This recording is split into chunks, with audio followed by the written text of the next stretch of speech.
I might start with, you've owned ACM now. It's about 2 years since the deal was announced, around that time. It's actually 2 years today. 2 years today, so perfect timing. I woke up on it was a Tuesday morning when we signed the contract, signed the final documents, lodged them with the ASX, and I then took off on a around the bay car drive with some friends of mine to escape all the media attention. So I was deliberately out of contact for a few hours. Yes, I remember it well. I had a fever, and I was still trying to do the story at the same time. Yeah, I had a bit of a fever, just wondering whether I'd done the right thing or not. So, so 2 years since that deal was announced. I think it'll be June 30. 2 years since the keys have sort of been in your hands. What have you been able to do differently? Obviously, Fairfax ownership for close to a decade, following the merger with Rural Press. How have you found running a separated regional business, that for a long time had not been thought about by its regional counterparts? Interesting question. There's a lot in that question. A lot of answers in that question. Could I just say I was invited here to a farm riders festival, only to find myself seated between the great John B. Fairfax that created this business, and the equally great Brian McCarthy, who was my boss at Fairfax for some period of time. So I won't use their presence here to change any of my answers. But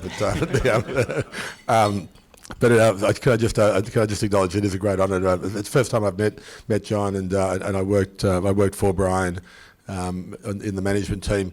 Can I just tell, before we answer that question, I just need to tell a very quick story. In 2008, I was picked as one of the potential future leaders of the business, and there was and at this stage Rural Press had effectively taken over Fairfax. We did call it a reverse takeover, and Brian and Rural Press ran a program called MD 1 to 4, was Management Development 1 to 4. And some of us at Fairfax joked that it was actually the MD stood for the McCarthy Doctrine rather than than management development. Anyway, part of the session was that we got to go to the Rural Press offices, the Rural Press head offices in North Richmond, and part of it was to have a look at the big boss's chair, the big boss's office. And I was 2008, so what's that? 13 years ago. I'm still in my probably late 30s, and being a little bit of a cocky ex-journo, I sat in Brian's chair and I spun around and I said, "This fits me like a glove." And little did I know that one day I would own that chair. But as Brian kindly reminded me today, he earned it, I bought it.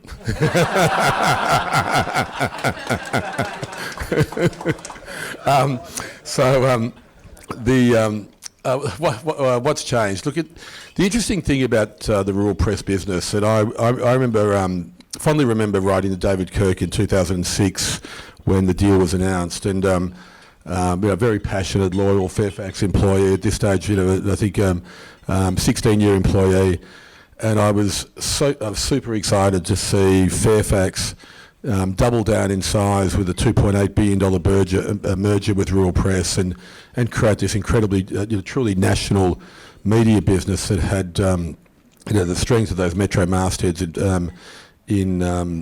the Age, Sydney Morning Herald, Financial Review, and then to have this incredible collection of daily regionals right around the country, and then an agricultural division that we all know so well in this room. By the time I bought the business, I think if my numbers are correct, the $2.8 billion merger was made on about $190 million EBITDA, and by June 30, when I had to pay for it, I paid 4% of what Fairfax had paid for it, and the business was declining to about 30. I think Nine declared a $31 million EBITDA. So it was a business. I was buying a business in a lot of trouble. But primarily because it had been neglected, and I suppose the great tragedy for the division at the time was that had people like Brian and John had remained in control of Fairfax or in influence of Fairfax, the love affair and the passion for that division of the business would have been maintained. And whereas, I've now got very clear views, and we could talk about this with Prime and other things in a minute. If you want to destroy a regional media business, give it to a metro business. And that's really what I inherited. And so I inherited a business where all of those profits, the 190 down to 18 down to whatever, ironically, were given to me as a CEO of Domain, and they were given to me to invest in growth assets with much higher multiples, with a view that that the investment in a traditional media business like Rural Press meant that every dollar you made was probably worth $1. Whereas every dollar you took from Rural Press meant it was only worth less than $1. It was worth $1 less, but my $1 in Domain was worth 20. And so and if you look at the Fairfax story, they went on to survive and create Domain and Stan, and they sit there as the jewels in the crown.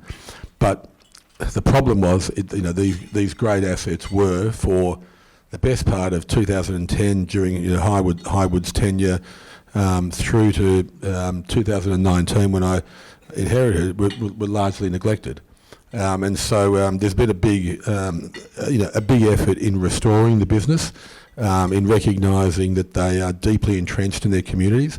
When I talk about Albury and Wodonga and Bendigo and Bendigo, Ballarat, Warrnambool, Launceston, I went down to recently. We are heart and soul of those communities. No one else talks about them like we do, and no one engages the level of, no one invests the level of commitment to those communities in terms of journalism, staff, connectivity.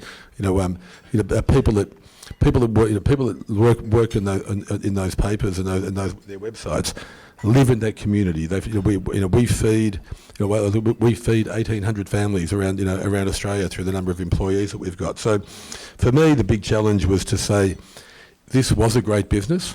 It was unloved.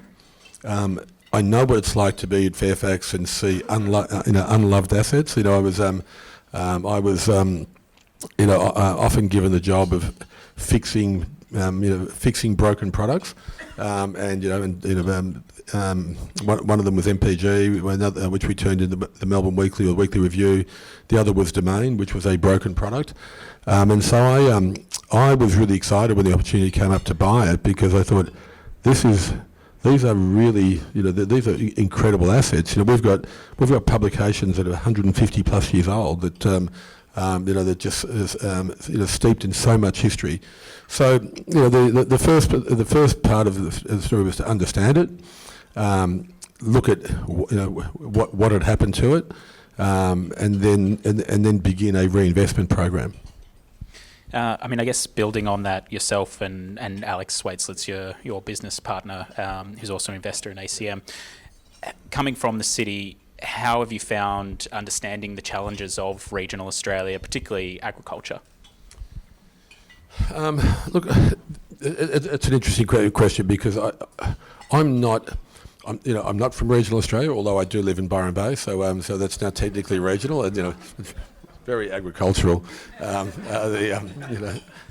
We have hobby farms. I think they grow medical marijuana there.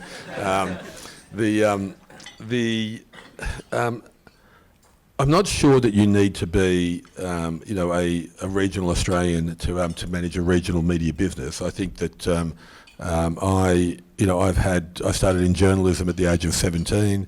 I was a journalist for 17 years. I moved into the commercial side of the business in 2001. Ran advertising divisions, ran the marketing and circulation departments. Got made redundant in 2008. I was told that that there wasn't of the 11,000 employees in the organisation, that there wasn't a suitable role for me.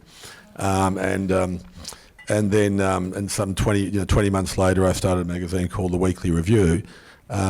I didn't know much about suburban publications either. I'd been the property editor at the Age, so I think what I hope to bring to the business is a long history in media, both from an editorial side. proudly boast. I was the unfortunately the runner-up in the Young Journalist of the Year. Much to my chagrin, my nephew became a journalist, and he won the Young Journalist of the Year. So I'm not quite as good as my nephew, but I was a journalist for a long time. Incredibly passionate about it. Was sitting with some media executives last night talking about the role that we can play, the agenda. Alex and I. So for those of you who don't know, my business partner is Alex Waislitz.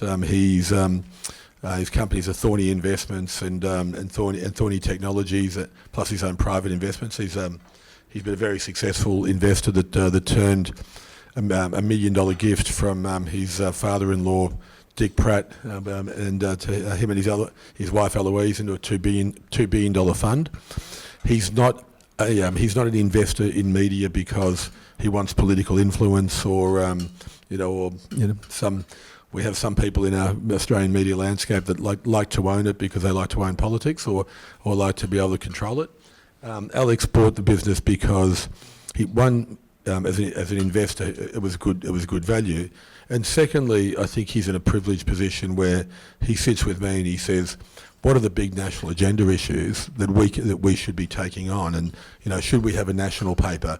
There are issues around water, health, solar, energy, health. He said, we're in a privileged position where we don't have to answer to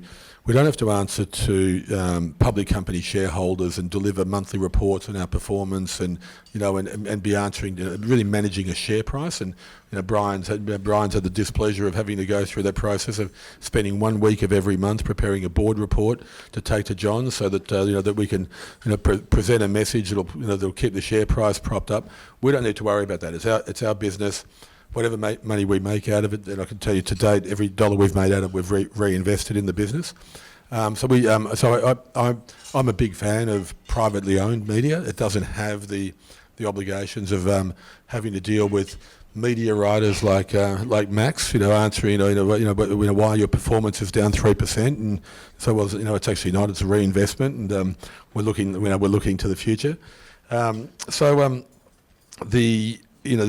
a for us, it's it's a long road, and there's an opportunity for us to invest, and we are doing all of that. For example, the moment we bought the business, we bought the Bendigo Advertiser, and Brian will be able to tell you that there had been years of tension between the Bendigo Weekly and the Bendigo Advertiser, owned by estate agents. We brought that together and created a stronger Bendigo Advertiser. Fairfax, believe it or not, decided that the Canberra Times shouldn't have a Canberra bureau. The newspaper closest positioned to Parliament House was stripped of its Canberra bureau, and if you picked up the Canberra Times, it had Sydney Morning Herald or Age Canberra journalists in there, and just the absurdity and lack of respect for those businesses was extraordinary. So for me, having been given the task of fixing problem assets, I actually thought this was an easy one. It was still making reasonable money, in decline, unloved, and if Alex and I, without the need to deliver shareholder, a portion of dividends to shareholders, and could just invest in the future, then we would. And I can proudly say now that the business is nearly twice as profitable as it was when we took it over. It's now investing in all sorts of changes. So, I think when Brian was CEO in 2010, I think the acquisition was announced in 2006, and I think and completed in 2007. The digital component of rural press was probably still in its infancy. The Fairfax era did nothing for it. By the time I took over, only 6% of our earnings, or 6% of our revenue out of sort of a $400 million revenue pot was digital. There were no digital subscribers, so treating regional Australia like second-class citizens. You go into the milk bar or the newsagent, you buy the paper. You can't go online. So as of yesterday, we hit 84,000 digital subscribers. and with aspirations of 150,000 over the next 12 months, which is an extraordinary a transformation of the business. So we really intend to continue to invest. I think you probably don't know, but we bought the Bendigo Weekly. We've started the Northern Rivers Review up in the Lismore Byron Bay area. I decided I may as well have a newspaper close to home, and give me a reason to get to the office instead of having to work from home all the time, which is fun until all 9 of my children come home, and then you can't get anything done. And we've also started the Northern Beaches Review. So we've actually increased the number of titles that we've got. So if you thought it was an easy investment when you made it, 6 months or maybe 8 months, global pandemic, can you walk me through that? And you obviously had to stop printing newspapers for some time and I guess reshape how the business was doing business. My wife thinks I'm the only person in the world that doesn't stress about anything. It doesn't, if we're running 4 hours late for our flight, I still think we can get there. And she walked in the house in we were cooped up in Melbourne in our house. I had all 9 kids, 2 grandkids, my daughter-in-law, and one daughter's boyfriend. So 15 of us in the house, and I'm carrying my laptop from room to room while I'm dealing with Alex and the war room. It was the 23rd of March. ScoMo was making it pretty clear that we were in trouble, and the economy was closing. And I looked at the bank account, and we had less than a week's wages left in the account. So it was a Monday, and the receivables come in from Tuesday to Saturday, so they replenish, and then they as they're replenishing, they're coming out. So we were probably several $100,000 short of being able to pay our weekly wages, and the only consolation was that Scott Morrison announced, or Josh Frydenberg announced a couple of days earlier that it'd be okay to trade insolvent. So I said, okay, well that's a relief.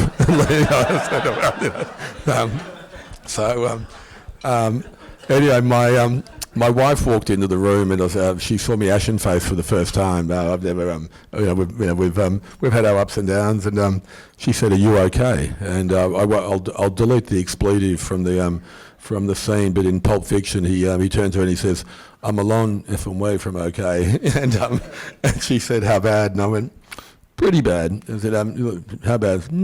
Probably the house, but it was, and maybe the holiday house, and maybe everything else, and anyway, it was dire. I mean, it was, and it was you've also got to remember we went 5 months post the acquisition from July 1 to November, and things were going beautifully. We were actually performing to somewhere near the estimates that we had thought in the IM, and then we got hit by just the most catastrophic bushfires that had ever hit Australia, and of course, believe it or not, they happen in regional areas, not in metropolitan areas, and we only operate in metropolitan areas, so in regional areas.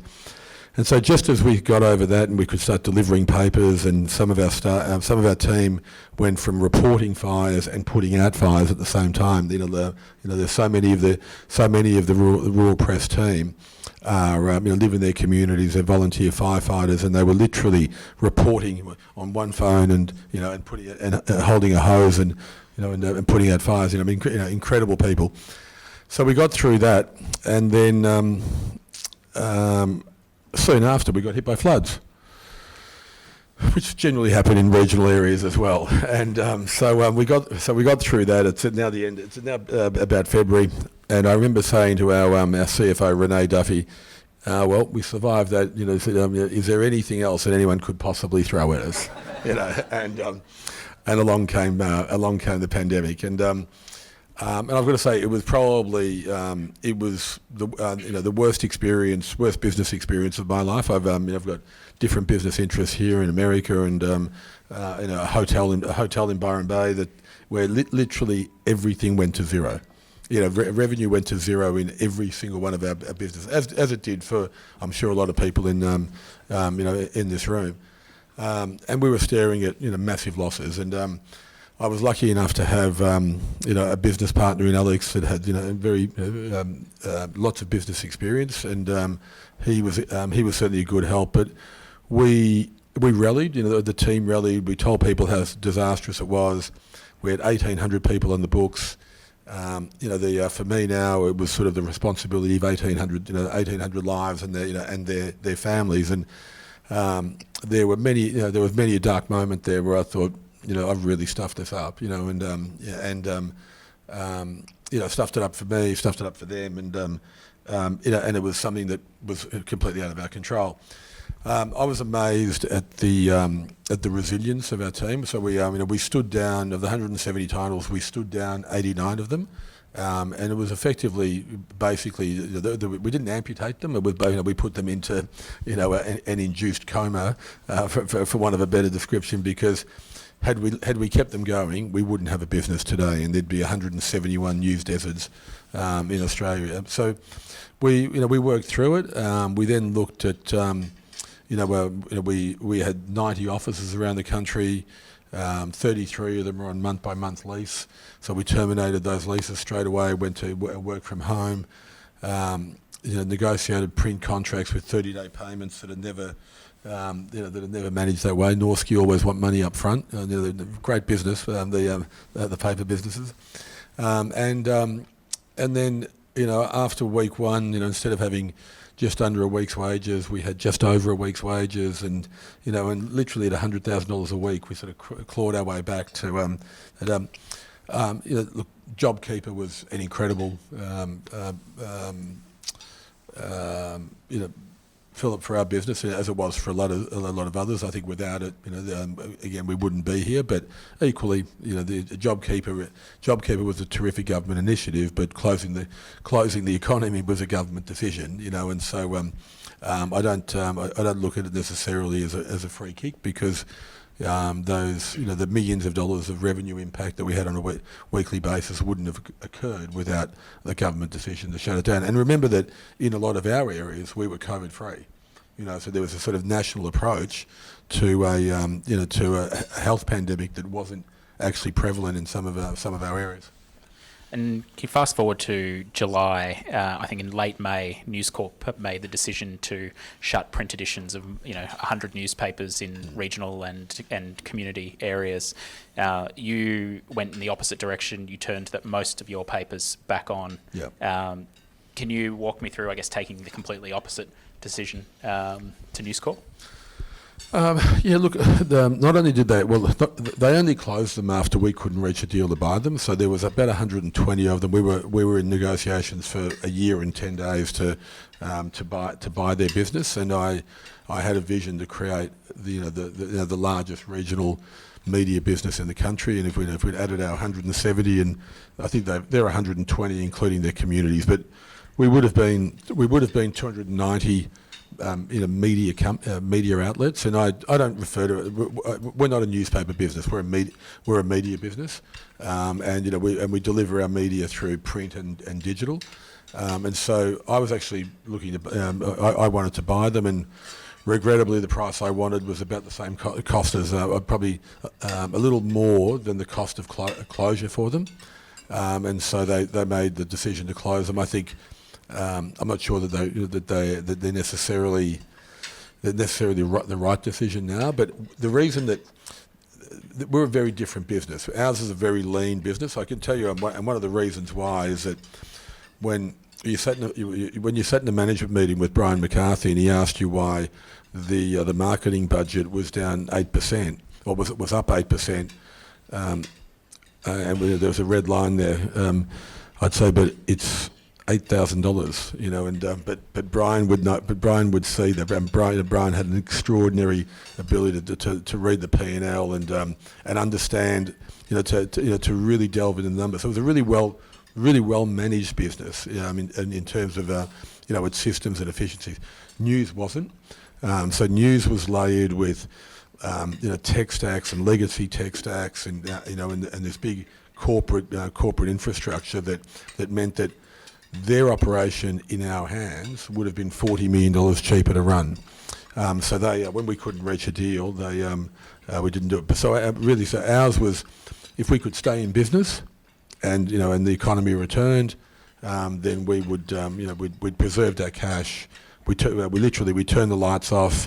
We stopped production of papers until the economy returned, and that gave us a position to survive. But if you continue to bleed, you will eventually, you'll eventually die. So we put a tourniquet around the business, and we stopped that bleed until we were able to restore it. And there would have been we certainly had, there's no pride in shutting down a business because you mismanaged it, and I mean, we did get and we continue to get some criticism, particularly from the ABC about titles that were stood down, but very interesting coming from a government-funded organisation that doesn't need money to produce its publications.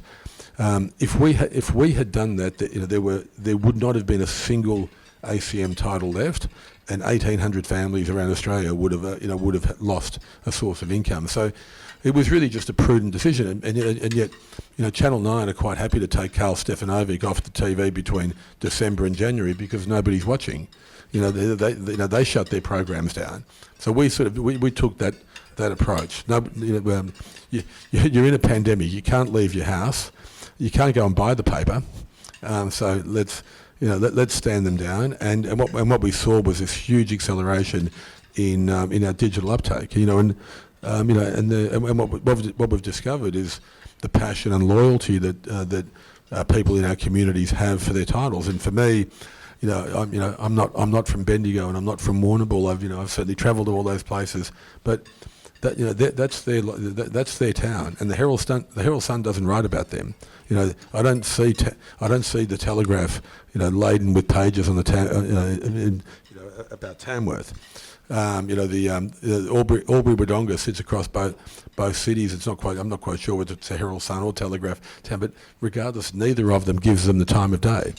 The Launceston Examiner is, I was down there recently, and we are heart and soul of that community, and we're making, our journalism is having an impact in those communities. We've recently campaigned for violence and apprehension orders to be free. People have having to, particularly women making claims for wanting to lodge a violence and apprehension order, are having to pay the courts to go through that. So they're just in these sort of insane things. So we're campaigning for that. The Launceston Examiner is played a significant role in ensuring that cars coming from Victoria to across on the ferry are free because the Tasmanian infrastructure doesn't have enough hire cars for the people there. So just issues like that where we're making a difference in those communities because we understand them. If I might jump in with a question on top of that, do you think regional Australia has enough political clout or enough voice in the national conversation, and what can ACM do to sort of help push those issues like infrastructure? Look, I think it can have. As I said before, I'm not necessarily. I'm not one of those people that's politically motivated and wants to have an audience with Josh Frydenberg or there's certainly one major media player in Australia who was at a dinner with a friend of mine, and he said he owns the media business he does because it's opened every door that he's ever wanted opened in his life. That's not my motivation for media. My interest in media was I started as a copy boy. People like Brian, I used to have to go and buy their packet of Rothman Blue from the Southern Cross and make sure that and be told make sure it's the dark blue, not the light blue. And go and get your dry cleaning. And so I started my journalism. I started my career in journalism, having to pander to people, to the big grand poobahs like Brian, and and make sure that they were well looked after. So, that's my journalism. And then my first day as a journalist was the Hoddle Street Massacre, the first story I ever wrote. Getting shot at by Julian Knight and hiding under cars, and I spent 17 years doing it. I loved it. I was devastated to see to see Fairfax lose, to not be able to pivot or to cannibalise itself and move into the digital space, and to own jobs, houses, cars, and to then find that in its heyday, I think maybe during the merger we were a $7 billion business. Realestate.com yesterday hit $21 billion of market cap, and that was our category. We owned that. Seek is now tracking at $10 billion. Car sales is now tracking at $10 billion. There are three verticals that we owned that today are worth $43 billion, and we weren't good enough because the wonderful people like Roger Corbett thought that the days of the dog killer, the Saturday paper we called it, was affectionately known as the dog killer. Oop, sorry, puppy. That those days would never end,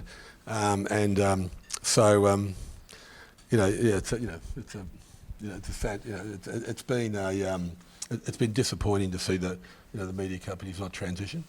I'll go with one more question before I go out to the audience. You mentioned Prime earlier. Could you tell us a little bit about your intentions with Prime? Are you keen to, I guess, create a regional version of Nine where you can have all three types of assets? Are there any journalists in the room reporting on this, or is this chat? I probably need to be a little careful with that question because Prime is a public company, and so any intentions would either lead to a forced takeover bid or whatever. So I'll need to be a little careful in how I answer this question.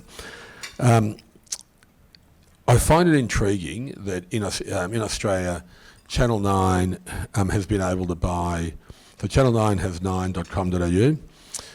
It's the number one TV network in Sydney, Melbourne, other places. It has its digital site. It's been allowed to buy the Sydney Morning Herald in Sydney, and along with it, the sydneymorningherald.com.au that is the largest website outside of the ABC now. It also owns the AFR and the AFR.com. It owns 2GB, 2UE, and similar footprints around the rest of the country. What that's done for Channel 9 is to create an incredibly diverse media company and a long-term sustainable media company. It's now likely to record $550 to $600 million of EBITDA. It has a host of interesting assets, including Domain that it owns 60% of and 100% of Stan. So it's really it's moved from an FTA. And Fairfax has moved from a, really viewed largely as a print and digital business into a really diverse multimedia business.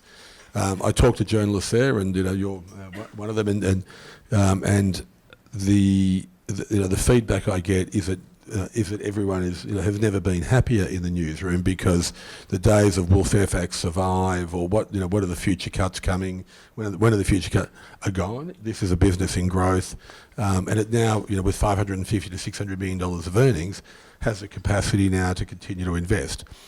For me, my aspirations are to really build on what John what John B. Fairfax created in a business at his time with 220 newspapers. I think when it was merged in, the number one regional media company in Australia, a hugely strong performing business. Can we recreate that?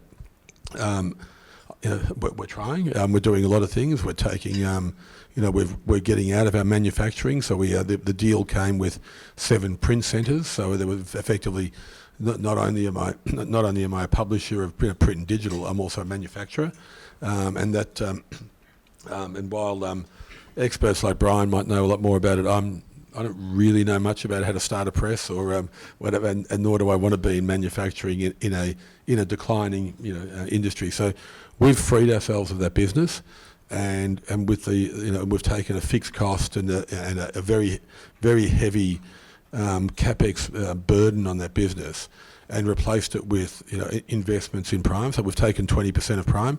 When I look at the Prime footprint, and I look at the ACM footprint, we've got a really interesting, neat overlap. one of the conditions of it, so we've taken what's considered in media a controlling under ACMA rules a controlling interest by taking 19.9%. We are looking to form a deeper relationship with them. If I look at newsrooms of the future and talk about creating jobs and having a better quality journalism, the ability for us to attract people that don't have to leave Tamworth to go and live in the big smoke because that's where the only opportunities are. Perhaps we can have journalists that can become that can be print journalists, digital journalists, do pieces to camera, and actually be multimedia journalists that keep the one make them excited. If we're a breeding ground for metro journos down the future, great. I don't mind doing that. But I think that we can create great businesses. I mean, the reality that we've got these interesting challenges where I have to sell Bendigo and Wagga Daily Advertiser as part of the conditions that have been imposed on us because it reduces the voices test. So there have to be 4 commercial operators in each of these areas, and in Wagga and Bendigo there are only 4 commercial operators. Prime is one of them, I'm one of them, and so by merging we turn them into 1, so we go to 3 voices, so we have to turn.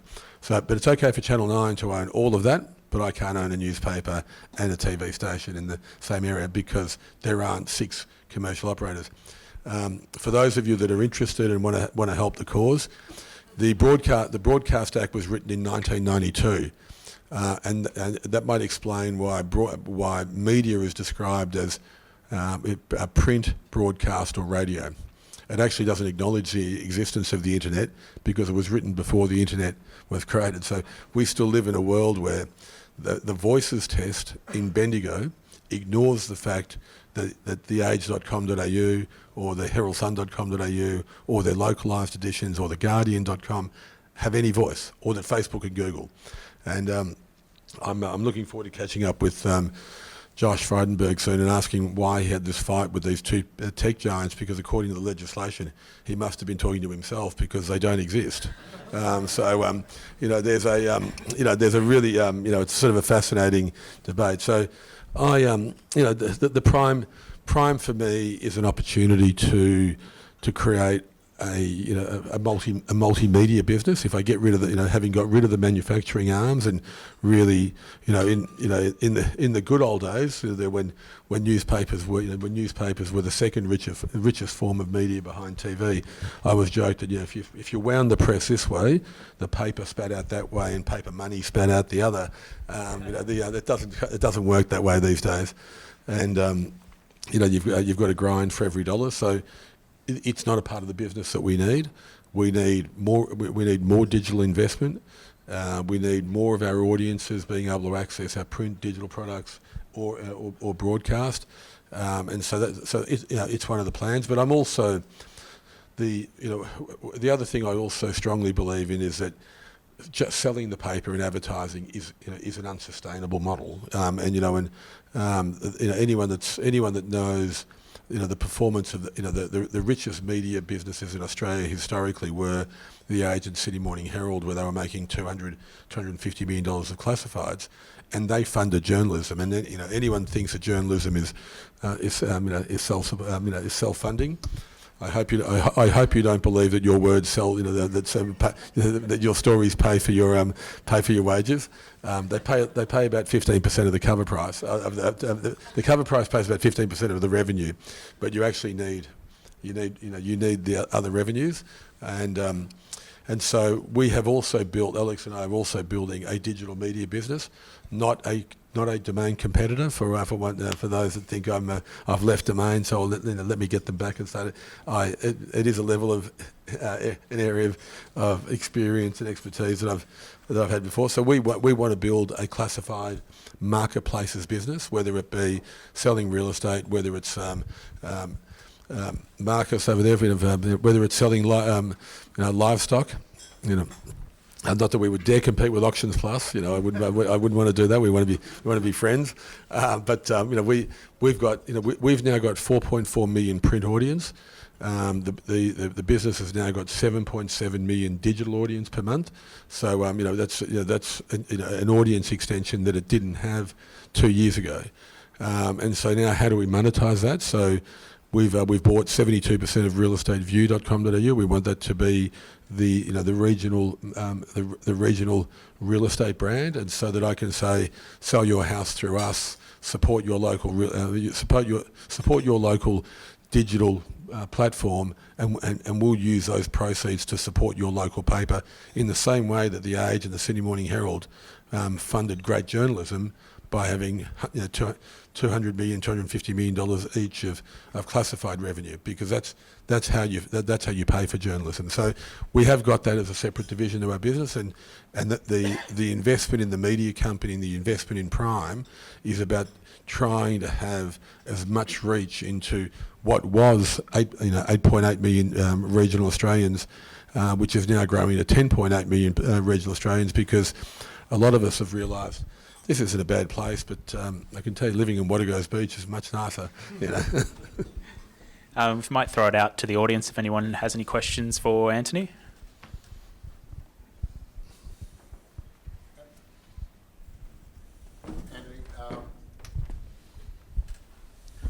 Thanks. My name is Murray Wilton, General Manager of the Sydney Royal Easter Show, but my previous life was media. You've mentioned radio and you've mentioned television and print. Can I get your comments on radio? More specifically, regional radio. I understand the financial advantages of networking from Sydney, which almost every radio station does now. But at what cost to the quality of local content, which I gather you're quite passionate about?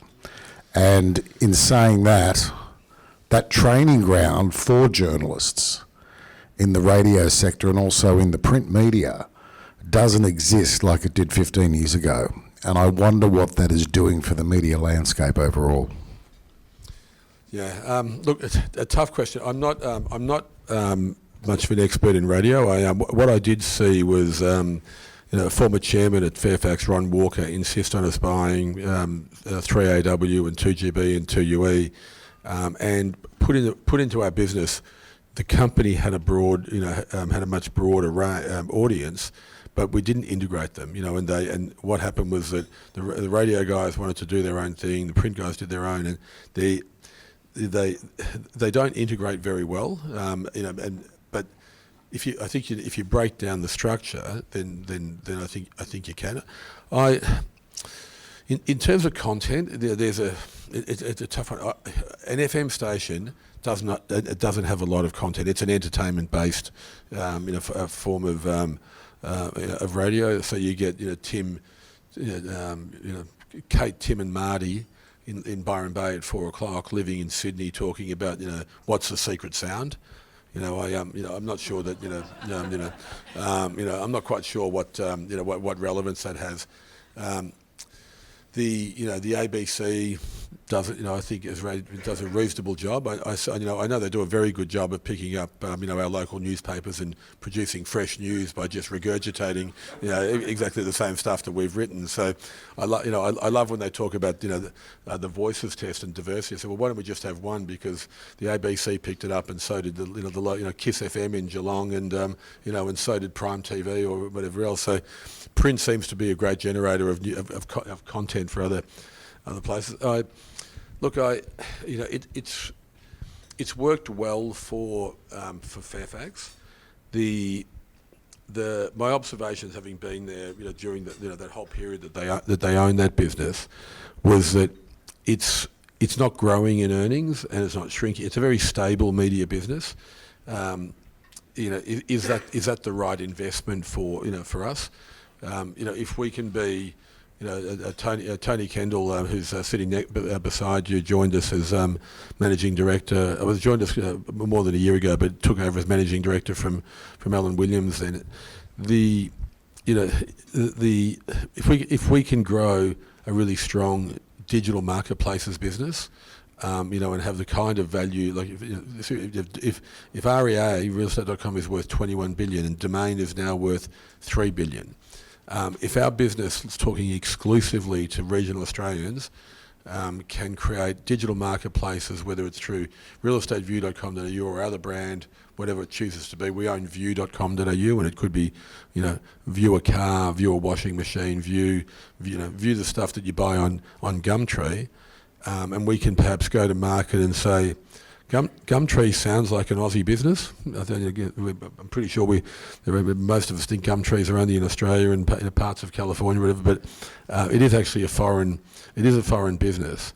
And if we can get our communities to support something like view.com.au and trade your classifieds on our site, then our commitment will be into supporting those papers. And look at if that means the potential for a radio investment, so that we can have more community, more voices to talk to, we'd certainly look at it. I mean, there's my inbox has got 2 requests from to look at a radio station. I think there are enough bits of our business that we're fixing that right now that adding more complexity is probably not exactly on my hit list. What is on our hit list, and I'm sorry. One of the things we haven't talked about is our agricultural division. It was an incredibly proud thing for me to acquire the 8 agricultural titles that sit within ACM, and we're certainly the land being the pin-up masthead in that group. We've made some serious commitments to that business. Tony led a lengthy strategy session on that business at the end of last year, and we're starting to implement some changes and investment.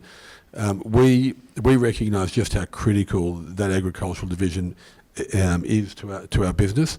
We have I think the sector employs 2.5 million people. Our print audience is 537,000, so we talk to 1 in 5 people that work in the sector. We've also now got a digital audience of in excess of 357,000 digital readers. We run AgQuip and other agricultural shows. So we've it's a big part of our business. It's one of the parts of our business where I think investment in that category is probably a better long-term benefit to us than looking at radio stations, because this is what is it, a 200, I forget, it's a $100 billion sector in Australia, and so it's critically important. I'm not the expert in it, but but in the sector, but I think I can play a big role in helping the issues that affect you in the industry become to create a louder voice, to have to make sure that we use it for political, that we use the political sway that our titles have got, and any government that wants to ignore $100 billion sector does so at its own peril. Might go one more question. Excuse me. Thank you, Robert Hardy, Secretary of Farm Riders. Thank you for your presentation today. A quick response. Clickbait versus journalism. What's more important? That's an interesting question. I hope this is... Clearly, journalism is more important. Clearly, that's coming from somebody that started as a copy boy and was a journalist for 17 years. There's an element of clickbait that actually brings people to the site, and I was talking to the executive chair of News Limited a few days ago about one of my one of the stories that I consider clickbait, but when on the websites they say the 5 most read stories, and I often look at that as and look at how my own behaviour reflects those of other readers. Anyway, he was telling a story that a journalist had showed, another journalist, one of his colleagues, had showed him a photo of me and John was it John Wayne Bobbitt, the American. You might remember that story. Anyway, he's for those of you who don't know, it was a story. His wife severed his appendage during a moment of rage, and anyway, it's a very famous worldwide story. And I said to him, well, probably the best clickbait story that I ever saw in the Sun News pictorial when I was a journalist there was severed penis found on tram track. Now, everyone read that story, right? Everyone read that story because it was titillating, for want of a better word. But the interesting thing about the story was they found the penis, they never found who it was attached to. Anyway, but you would put that story down to clickbait. But what some of it does is it does draw audiences to a platform where there is other content. And the thing that I always liked about a newspaper, which I find different on a website experience, is that I still don't know what story is on the next page until I turn it. Whereas I can curate my digital content into things that I like, and I think clickbait has an ability to keep you on site and then see the next story. So I don't think it's not without its value. It is, it's not great journalism, but the Herald Sun always had some little snippet, that was just a break from the seriousness of reading, about the Israeli Hezbollah crisis, or some the heavy duty stuff that we want to read and we want to be informed about, and we want to make sure that we're knowledgeable about. But if everything's heavy duty and if everything reads like The Economist, it kind of takes the fun out of reading sometimes. And and I think when I talk to my journalists about what do we want, I want us to be, I want us to produce relevant, compelling, interesting journalism, delves into things, play the fourth estate, and along the way entertain. Because we just can't be that heavy duty, reading about the budget and its impact on you. There are, reading some story about the Byron Bayes influences and the revolt against whatever is just is a light break from the heavy reading. That's why the Fin Review has a comedian on the back page by the name of Joe Aston. All right, I think we might wrap it up there. If everyone can sort of put their hands together for Antony.